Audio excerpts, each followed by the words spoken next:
The conversation now moves into still looking at this COVID-19 times. We still use that phrase. In these COVID-19 times, a lot has happened. Just Charity herself has given us her own testimony of what is happening in terms of her livelihoods. She runs a business. That business has been severely impacted by COVID-19. She's a consultant. Consultants required travel. A lot of that now is no longer possible, so it's not happening. So income's dwindled. There are those that have directly lost their jobs. And even the story today is saying, expect, just from the conversation that we had yesterday with the chairperson of the Pubs and Restaurants Association, this story here says you could soon say bye-bye to your favorite joint or your favorite drink. Very many of these businesses that have shut down now are likely never to reopen. Are you suggesting, Eric, that the real struggle we're having here is with change? Because the reality of COVID is staring at us in the face and becoming more visible with every passing day. And yet the debate still rages. You still hear people asking whether it's true or not. But more importantly, because of COVID, there are certain things that are facing us again. Lack of employment, reduced incomes, health issues, cost issues. These are realities. Now, is it that people are slow to adjust and unwilling to adjust? Or is it just that people are just generally overwhelmed? Well, I think it's a combination of these factors when we look at what's going on. Because, this is the way of life that people have been used to for the odd 10, 15, 20 years, depending on when you entered into a job market, for example. And then now being asked to change that or bring things completely on their head. So, yes, I think there's an overwhelming factor that plays here. There's the fact that change, nobody really likes change. Even if it's when change is for the better, people are going to take a minute to be able to adjust to it. So we're looking at unprecedented, whereby everything that you were used to, then you're asking to change. The way in which you live, the way in which you operate with other people, the way in which you educate your children, the way in which you work, the way in which you socialize with people, that has to change. But also you've got to remember that human beings are by nature very resilient. I mean, you'll look at that. There's a reason why we have words. We have a word like adapt in every language, however you look at it, whether it's a word or a sentence, but there's adapt. Because something has happened and now you need to shift gears and pivot into something else.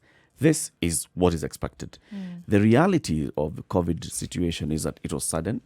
So suddenly this is what you were doing. You had already carved a niche for yourself. You'd already started on this journey. You were making a living from this. Suddenly, it has come to an end, an abrupt end. And it'll take some time for some people, to pivot and move into something else. Others, it may be faster because maybe they were already prepared with such kind of livelihood where they live today, you do this, it doesn't work, tomorrow you can quickly move into the other. Others, you've gotten into a comfort zone. And now moving from that comfort zone and thinking, so what can I do now that will continue to earn me a living? It's taking long. So I guess it's a reality of all those things that we're talking about. So let's talk what could then happen in terms of life after this COVID-19, life after layoffs. Pick yourself up, dust up, and find yourself. Joined on the line now is by leadership coach Pamela Rita Munyi. Pamela runs consultancy and training on leadership and on people, looking at new opportunities. Pamela, thank you very much for speaking to us. Good morning.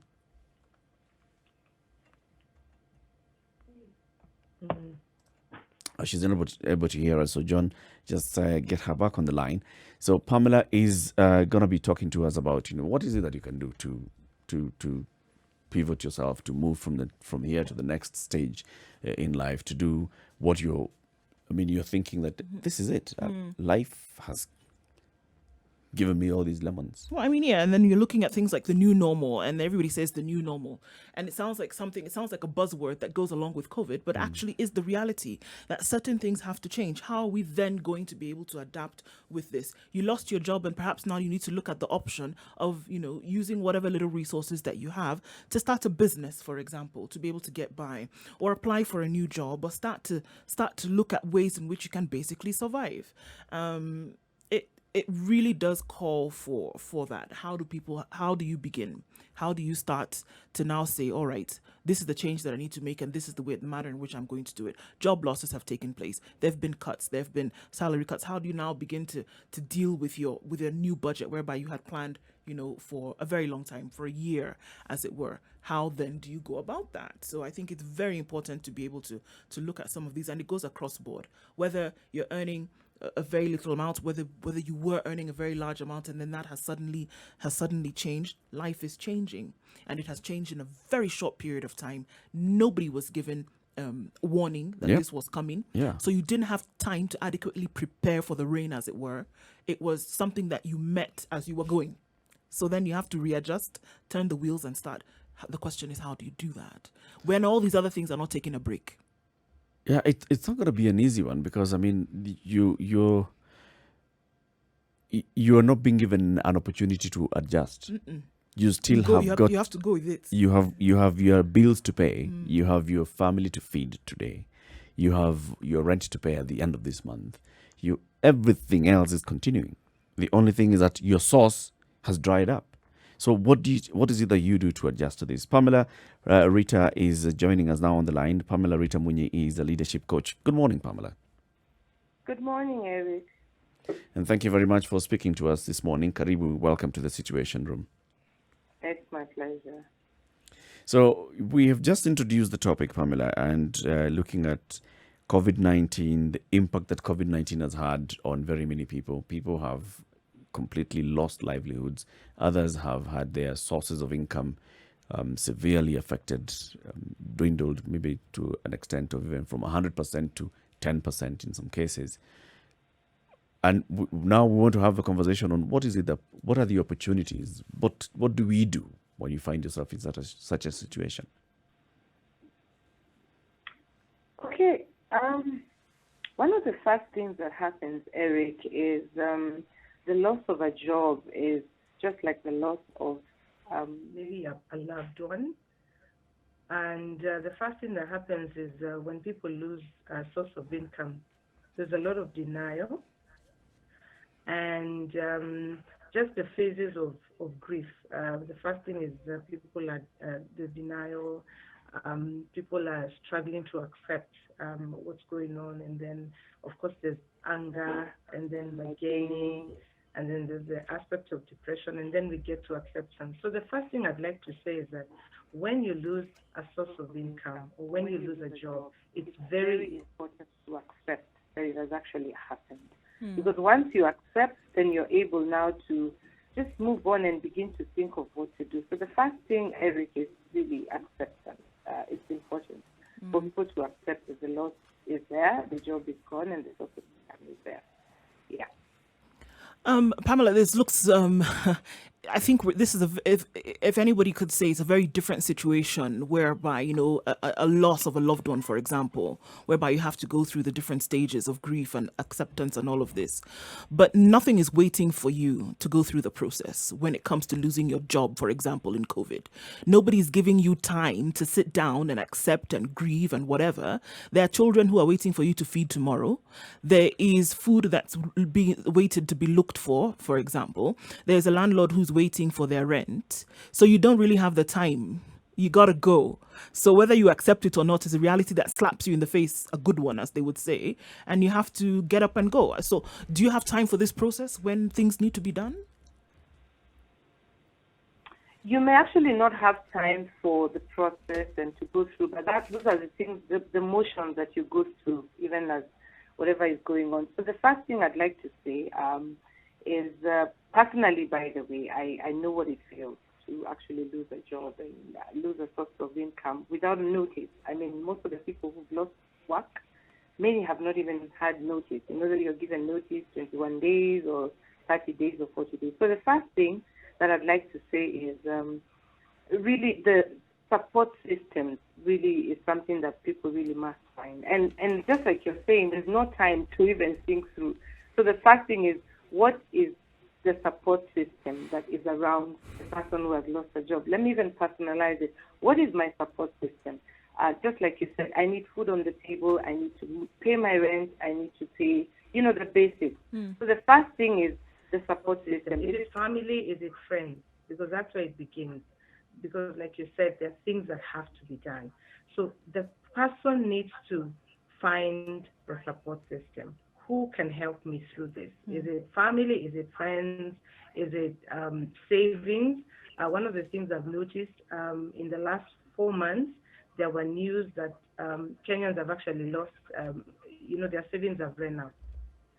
So even the place of savings is actually an issue. So the first thing is get a support system and people who can assist you in terms of having something to eat, meeting rent and things like that. It's very important is looking within yourself and asking yourself, I do not have a job that I go to every single day. So what is that I have within me that is a gift or an ability or a talent that I can begin to turn around so that I can be able to bring something on the table? One of the things that you can never go wrong with is food. So probably if you have maybe you know how to make a meal or something or a pastry or something like that, that's something you can pick up. But it's very important to actually just sit down and ask yourself, what are my gifts? What are my abilities? What are those things that I can do without spending money? And how can I turn those things around so that they can actually be able to be traded with and so that I can be able to do something else? Would you say that Kenyans are the sort of people who actually plan for the future and plan for things that are unforeseen? Or do you think that we have an employment mentality where we think that when you have a job, it's there for life, so you're always going to be caught unawares? One of the challenges we have in this country is lifestyle. We have people who have jobs and who earn a source of income, but when you look at the way they spend that money is actually something to be very worried about. Most of the middle class have jobs, but when you look at how able they are, how they save, if you look at their savings, it's quite really on the minimal side. So I think for me, one of the biggest problems we have in this country is we have quite too many people who are too stuck up on jobs. There are people who feel that if I don't have a job, I cannot survive. And yet, each and every one of us has a gift, an ability, a talent that if we took a little bit more time and became a little bit more entrepreneurial, we'll be able to survive much more easy. Because the jobs, like you just said, they are not easy to come by. And now we are having a lot of job loss. So we need to... Are you saying that Kenyans are not entrepreneurial? I would have thought the opposite is what is actually true. Kenyans are really very entrepreneurial. Kenyans are entrepreneurial. They've embraced entrepreneurship, but I'm now actually talking about the people who have lost work. People who are in situations where they have never tried an entrepreneurial venture. They have never thought about it, but they are at home. There's no work. There's no income. The support system is dwindling. I've had people say the minute you lose work and you begin to make calls, even to friends and family, people don't pick up because they are thinking, oh my goodness, this is a call asking for help or asking for assistance. So I'm not saying that people are not entrepreneurial. I'm actually talking about the people who have most recently lost a source of income and people who are so hung up on getting a salary at the end of the month. Actually, those are the ones that we need to really talk to and insist that they should embrace. My discussion is actually, you see, what you are saying I understand and I appreciate, but what I'm saying is, how do you get people to understand that what you are now discussing is an eventuality that can happen to them? Because you talk about saving. If someone is part of an insurance scheme, it is a saving, but with also a rider of a safety net. If employers have an understanding of what could happen in the future or not, they ought to have schemes that would enable their employee, even if the job comes to an end or the business comes to an end. So it's not on them, it is on a body that deals with such things to ensure that this person's life or livelihood is actually looked after. I'm talking about changing the way we look at the way we plan our lives. Because if we think differently about planning, then the discussion we're having will be there, but not in such great measure. I'd like to actually bring something personal that we have gone through. I hear you. There are some employers who are actually very sensitive about the situation, but there are some employers who are not. And so when you look at it, is yes, it's possible to plan for a situation like this. But what happens when the situation comes around and you actually are able to pick on what you had planned and put aside for, but then by and by it dwindles and it goes off. How do you handle that? And as I speak to you, there are many people who are listening to us who now do not have that soft spot to land. If it is savings, the savings have run out. If it is something, the support system, it's not there anymore. So I think those are the people we really need to talk to and say, so what you are focusing on is not there any longer. What do you have within yourself? So essentially, Yeah. So essentially, what we're saying is that there's a striving, or there should be an encouragement, and I'm asking this question, to get people to be inward looking for solutions. Because if we look at other economies, for example, there was quite a high amount of support that came from the government of the day, as it would be. If you lost your job or if you got a cut, you could depend on your government to actually do something for you. And that's documented. It's true. It has happened. And there was even a second a turnaround of some things. The United States, for example, where they were giving people, upwards of $1,000 for the duration of this COVID difficulty. That happened. It's true. So essentially what we're saying in this neck of the woods is to say people must be inward looking for solutions that would help you through this.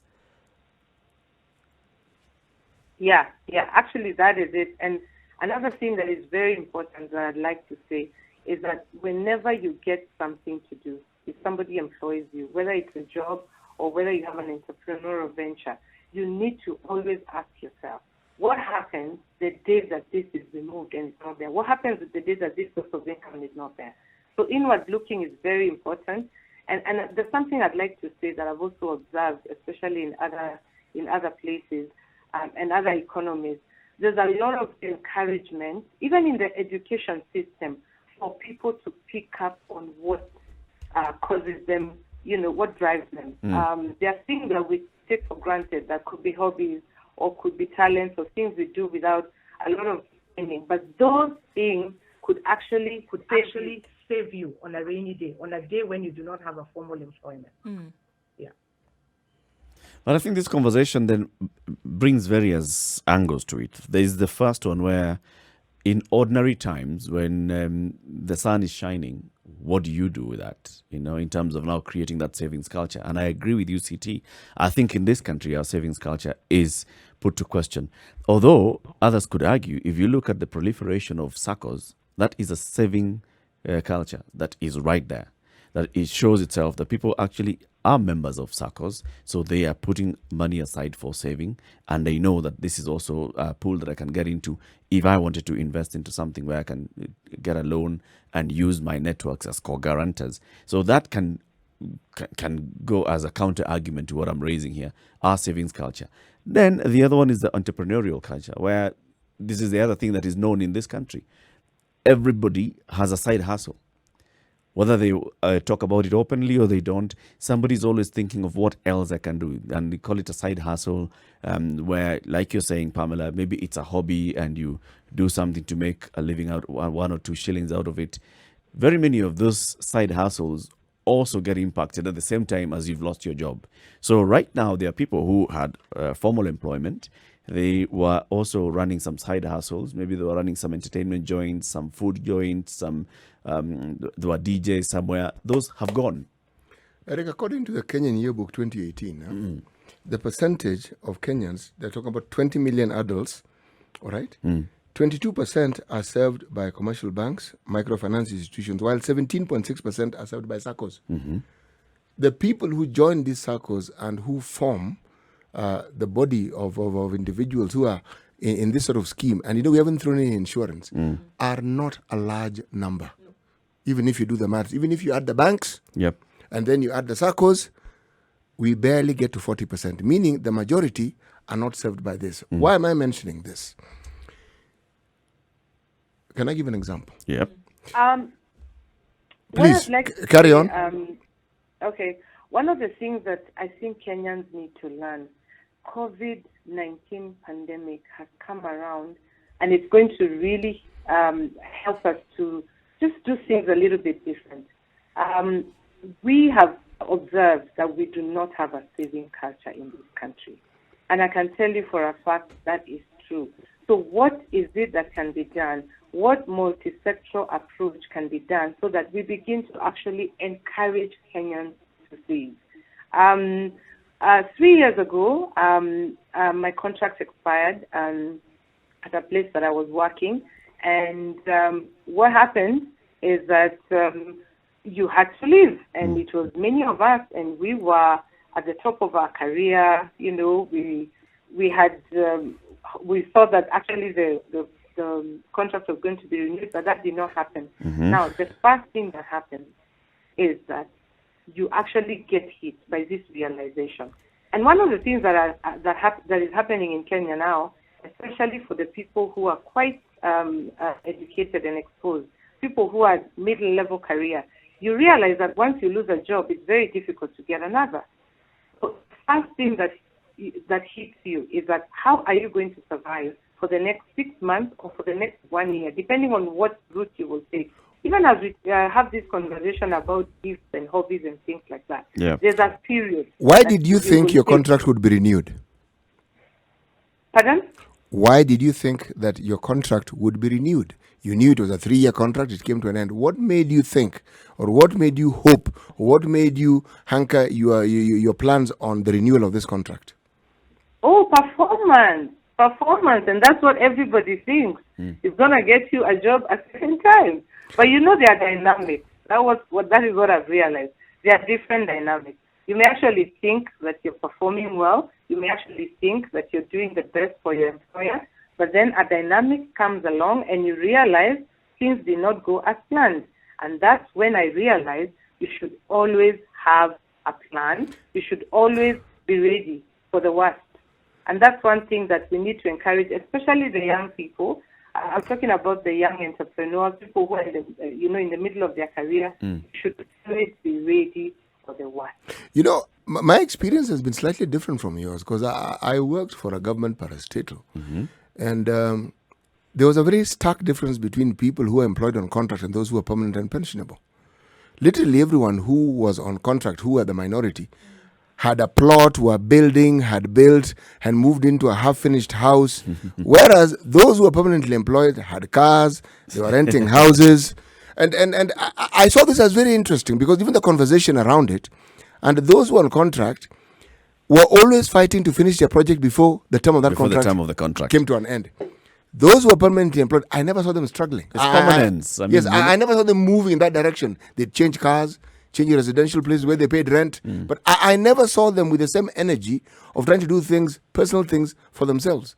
So if I were to talk about the problems that we have, I would argue that perhaps we should stop these permanent and pensionable jobs. Stop.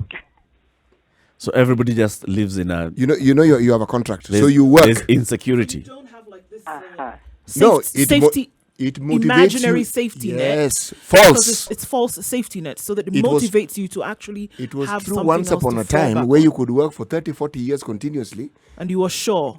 Maybe down the job, etc., etc. But now this isn't the reality. Stop the permanent and pensionable jobs. Let someone know that in 3 years, I will not have a job. So still enough. And watch how they utilize the resources they have for those 3 years. Right. Still as much as possible. This is what happens with the politicians because they also know it's a 5-year tenure where you may not come back. Eric, you had to choose the worst case scenario, isn't it? Huh? Yes. And the worst possible example you would give. Oh, yes. See a way you can pilfer. Sorry. Go ahead. I think I'm Pamela. thinking more of how do we create a culture where the young people, we know that our population, we have 65% of young people, that is people who are between 15 and 35. How do we create a culture where we embrace entrepreneurship and people actually have that kind of mindset that you've just discussed, that people are not, so stuck up on working for the longest time, whether it's permanent and pensionable, whether it's a contract. What can we do so that we bring that kind of culture where people are entrepreneurial in thinking, where people save a little bit more than they spend. How do we do that? Because What can we do? There's lots we can do. What can we do? I mean, from where you're sitting, Pamela, what can we do? Because I think a lot of people are sitting in that moment when they're in that would-be despair and are asking the same question. And I think we're at the point whereby we need to, as quickly as COVID came and overturned everything, then we need to churn out those solutions, in terms of ideas, just as quickly as COVID came. As we take a break and come back, I have an argument against this whole thing of pushing everybody to have an entrepreneurial mindset. I think that may be counterproductive in the long run, because now you've hired somebody and somebody's just sitting there. 70% of their mind is not on the job that you've employed them to do. They are thinking of their side hustle. They're thinking of, I have overstayed in this employment. That has a counter to It's counterproductive to everything that we are hoping to do. This is Kenya's biggest conversation. On the line with us is Pamela Rita, and she is basically just giving us her experience and what she does. She's a leadership coach. She's taking us through, what this kind of thinking, the new way of thinking. COVID-19 times, people have basically lost incomes, and you're thinking, what do I need to do to stay afloat? City, you were raising the issue of, first of all, let's think about the before, as you're getting into employment. Think about the day that this can come to an end, because it's reality. It is a reality, but if you consider, for instance, countries that are known for their innovations, all this process of innovation doesn't begin when people are adults. It begins in their schools. That's where you actually inculcate the mind into focusing in a certain area or taking certain directions. Yeah. But if you remember from independence, the songs that we had that encouraged people to go to school told them that after you had finished your education, you'll get a very good job. Yes. That was how the songs went. Now, that narrative, I think, is what is being discussed and how it needs to change. But if it is not part and parcel of the education system and the older narrative of get an education so that you can seek employment, should be get an education, you can get employment, but you also have a brain that you can use to also be entrepreneurial. Yes. You can be an employer in due course. That thinking is something that has to be taught. Assuming that people will look and imbue it, yes, it happens. If you come from a community that is very predominantly business-like, you will learn by the examples you see around you. Yeah. Now, what if you have the ability to be business-like, but you do not have that example? How do you go about even beginning to think along those lines? You wouldn't. You'd be stuck on what you see. On what you see and what everybody around you does. Which is everybody becomes a police officer. Yes, exactly. Well, sure. The narrative or joins the army. The narrative that has been peddled is that you're going to school to get an education that will then enable you to get a job. It's not that you would have to think out of the box to do something that would then give you any kind of added income. So I guess, Pamela, a question would be then, not necessarily what do people do in terms of businesses, but then how then do you shift your mind to look at the different options that are available without necessarily taking your mind off any kind of employment that you would have? Not even available. How do you create those opportunities? Yesterday, we talked with one Mr. Nicholas Ngang, and he talked about gaps. In every situation, when Pamela talked about going into selling, yes, that's seeing a gap, realizing that, wait a moment, this is not being done. That's a gap. It exists. Yeah. But your mind has to be geared in that direction. Now, she's right when she says COVID has pushed us to think beyond that. But how do we actualize it? How do we actualize this, Pamela? I like that question. I think one of the things that has come up is the education system. But I also want to say it is very important for all of us to approach life with the knowledge that we are all gifted in a particular way. I'm sure you've had people talking about, this is what I do, I love to do it, and I get paid for it. I'm sure you've had that narrative, yeah? Now, we need to get to that place where people actually look at life in light of what they are wired for and what they are good at. That is very important. I like what Eric said. How do you then move people away from their jobs because you're encouraging them to think entrepreneurial? Not really. People can still do what they do, and they can be good at what they do, but they need to be sure that that is what they are wired for in terms of their gifts and their abilities and their talent. Now, as much as we begin, even in the school setup, we also need to bring this conversation home. How do we view the children that we are raising? Do we encourage them to go to school and work hard and get a job? Or are we concerned in finding out what is the gift of this child? What is it they do and they enjoy doing it? Yeah. How can I wire the education that I offer to this child so that whatever they are doing is actually preparing them to be an expert in that field? So that they are excited about what they do. They also want to, do it so that they can impact society, not just for the money also, but just for the purpose and for changing lives. I'd like to take this conversation to some of the people who have actually have come up with innovations that have gotten them to make a lot of money, but those innovations have also transformed society. What happened? They were trying to answer to a need. They were actually doing this because they loved to do it, and they were solving a problem in society. You get? So one of the things that I've also realized is that I think sometimes we are too, focused on what am I going to get out of this, as opposed to what solution am I bringing to society. Those are some of the conversations we should have. So there's the education system we need to look at. There's the home front, where we need to begin to have those conversations where children are actually raised in a particular way.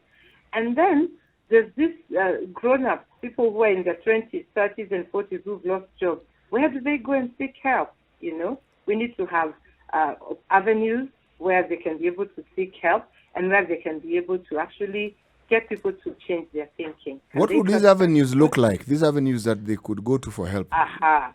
These avenues look like making sure that coaching and mentoring is available.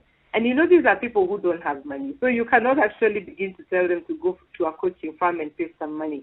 What can the government do? What is the government doing to actually create, opportunities where these people can be helped? How NGOs and, people who want to help, how do we create avenues where we can come up with support groups? How we can be able to help people think differently, in terms of the situation they are in. Because like I said at the beginning, even though you did not agree with me, that, a lot, you go through a process. And one of the things we need to help people at home do, we need to begin to encourage them to think differently. Yes, you do not have a job. Yes, you do not have a source of income. It is not the end of the world. There's hope. I like that idea of the support. It's a social, it's called what? Psychosocial support that should be well structured within the community. In addition to doing kazi mtaani and bringing all these youth and telling them go and collect garbage, what else would the government be doing in terms of bringing them together and giving them a new avenue of thinking, sharing your ideas? Because as people sit and they brainstorm, somebody will come up with an idea and others can fall into that and support that idea, and it generates something fresh and something new.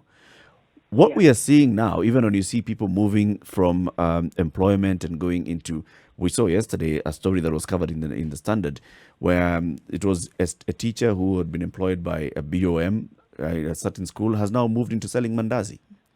You see, there are people who are individually just getting up and thinking, I've got to do something, with no support at all from any structured support. It's just being pushed to a corner and adapting. But we need that kind of support within the community. How do we put together that kind of support, though? I think this is something that should be well thought out. It should not be something that, that is some politician comes up and wants to do something to gain, to gain whatever mileage. It's something that can only work if it is multi-sectorally approached. And what I mean by that is that we've already realized that government cannot solve all our problems. The role of government is actually to create environments where the community and society can thrive. So how do we... you're letting the government get away with too much here. They're actually supposed to solve very many of our problems. Don't give the government this advisory role. They'll take it up very, very quickly. They're not advisors. They're actually supposed to do certain things. Yes, but the truth of the matter is the solutions are also out there. How do we bring in the private sector? How do we bring in government to the same table? How do we bring in NGOs? How do we bring in media? How do we actually come up with a support system that will last That is not just a COVID-19 response. It is something that we begin to do going forward for generations to come. That is the job of the government. And that's what I agree with CT. That is the job of the government, to bring in together I agree. all those, create the structure and then bring the support system, the NGOs, the private sector, the youth groups, the churches and religious organizations. That's why we had the social halls, for example. That's a purpose that social halls would serve. Yes. Serving the community, where you can have this conversation. You can say, on Wednesdays in the evening, we are discussing with the youth on job opportunities or career choices or, all those kind of things. If a government does not do that, if a government sees a social hall and sees it's a place where it will only be doing political rallies, or it can give a politician that piece of land, then a government has failed. And we are in that position because our government has never thought about, it does, but it does not actualize the thinking. You do have a point. Look, we have an entire ministry that deals with the planning. Yeah. What on earth do they plan? There's Because I something would else assume that the biggest resource we have is the human resource, isn't it? Yep. We are being told that there's a cadre of people within a certain age bracket who should be exiting the workforce within the government. Who is the biggest employer? Yep. Do you hear of a plan? The president began something nice, but it was tokenism, if you ask me. The internship program. Yes, by the employing. government. Now, can we increase those numbers so that these young people start learning how to work within government at an early age and in large numbers? Or even structured in a better way, such that people who are getting into these internships come out and there are stories that we can see, we can hear their experiences. That encourages more youth to want to go into government, an internship. Another thing we need to bring to the fore is encourage employers to always have an exit strategy for their staff. Should we As much as encourage we them or want- should we force them? I think it should be in policy. That would be great. Yep. Because as much as we are saying these jobs are not going to be there all the time, like you're saying, somebody talked about the government exiting people. We're actually going to have a crisis. I'm telling you, in the next 5 years, because we have a lot of people who need to exit government. What are the plans that are being put in place to ensure that those people are prepared to leave? Have you heard of people dying immediately after retirement? Because they cannot handle many. their Because life they after don't have anything to hold on to. Yeah. Yes, we have, and we've also had quite a number of. I don't know whether you're aware of the suicide rates. There are people who are committing suicide because they've lost work. Yeah. So what can employers do in terms of an exit strategy? The minute you're employed, the way we have the orientation program, there should also be an exit strategy that is put in place so that people are always ready and prepared to actually exit. Pamela, Because many employers have a department called human resource. Yeah. That department, I believe, should be taking care of the very things that you're saying. Or do they think their job is simply to employ people and sack them or get rid of them? The fact of the matter is the human resource department exists, but I don't think they're functional in this issue I'm discussing. The other day, about a week ago, I had a conversation with a lawyer friend who works with unemployment matters. She told me that she has handled so much, cases of exit. And every time she has a meeting with those people, she can see the depression. She can see the stress. People are not ready to leave, regardless of how big a package you give them, because it is something that they are not wired. No, you don't prepare them to take the news. Yeah. That really is the issue. Because why do you think I'm talking of contracts? If you know there's a 3-year contract, don't you think that even by the second year, you should start telling people in 2 years' time? Case in point, when we were getting the new notes, look at what the central bank did. Perfect example. By the time we're receiving the notes, man, there's no one who can say they had not been informed or educated about the note. They did not leave Or any what you stone had to unturned. do with the No, old ones, they for did example, right? So, an example has been set by a government institution. Are you telling me that people who are trained to deal with human beings within a workplace cannot come up with a scheme to ensure that information is given in a timely manner? There will always be people who, irrespective of how timely it is, react badly. Yeah. But the vast majority will have been prepared. The very things that you're talking about, Pamela, will then be infused into this discussion so that they start planning and knowing what to do long before that fateful day arrives. And it's not a matter of policy or law, because the policy and law are already there. When you want to declare redundancies, there is a certain timeline. You cannot just wake up today and declare redundancies tomorrow and fire people. There's at least a month. There are warnings. There are warnings there and are- everything.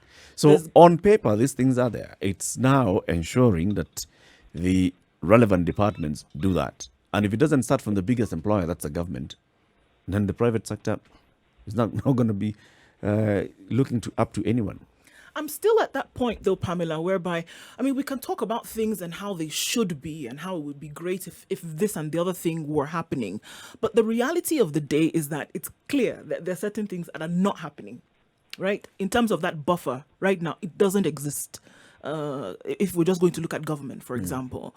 So I'm still at that point where there are a number of people, and we're not just talking about young people here, middle-aged, older people who right now in this space are looking for an answer, are looking for an option, are looking for advice then in terms of what to do. Because although the change that came about as a result of COVID was quick, the effects are almost permanent. So what really, I'm still at that point of what needs to happen Practically today. Now. Yeah, and I really wanted us to get there. Because there are people also listening who are in that category. I think the first thing I said, to be as realistic as I can, is everybody who is in this situation needs to identify a support system. Because whatever we are discussing about discovering gifts, abilities, or strengths, it will take time. And by the time you come up with a business idea, whatever it is that is going to bring you money, whether you want to sell masks, I mean, I know people have been selling masks, vegetables, whatever it is.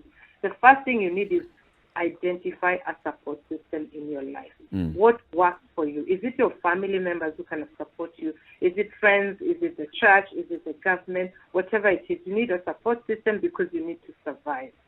The second thing that once you've identified the support system is you need to begin to think and quickly.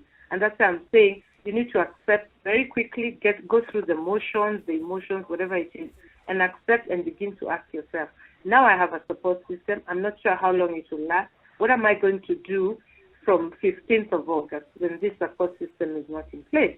So the second thing is find something you can do. Eric, everybody has a gift, has an ability. Everybody knows something that someone else doesn't. How can you pick that up?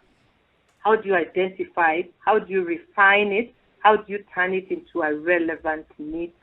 Because you need something to come to, whether it's coins, notes, something needs to come forth so that you can be able to survive. And then once you've identified whatever it is, then you need to ask yourself, how do you market it? How do you trade it? And then how to place yourself strategically so that you can now begin to develop yourself so that you can be able to recover. But Pamela, shouldn't you add a rider and simply state that whatever these talents are, they must be legally expressed? Yes, absolutely. It's got to be something that is needed by the society. There's got to be a need for it, and it's got to be something authentic and legal. Absolutely. And lawful. But also, it has also got to be peppered with the reality that whatever idea you have, whatever you're thinking the society needs as a solution, may not immediately work. Because you see, there's that reality that I'll come up with a brilliant idea, doing masks, and then I get out into the market and realize I was not the only one with that idea. Or that it may not necessarily catch on immediately. So how do you build in that resilience in this time? The honors are on everybody to get it to work. I think it's a stretching time. It's a difficult situation, but you need to be hopeful. That is very important. You need to be focused on the end. What is the end of this? And that focus gives you hope and keeps you going. I just really want to retaliate that aspect of support groups. I know many people think it's an American concept or European concept, but it helps when you actually get together and talk with people. One of the things that we did when we lost work, and we are quite a huge number of us, we actually created support groups. We have WhatsApp groups. We talk every once in a while. And anything that we do, we support each other. If someone is selling masks, we all buy masks from that person. If someone is selling vegetables, we all buy vegetables from that person. So I think it's important to also realize you cannot live life in a vacuum. You will be feeling very bad about yourself. Some people even want to save face. They don't want to go out or anything. But you need to get together with some people. You need to have a community around you so that you can be able to recover. Do you think that we can?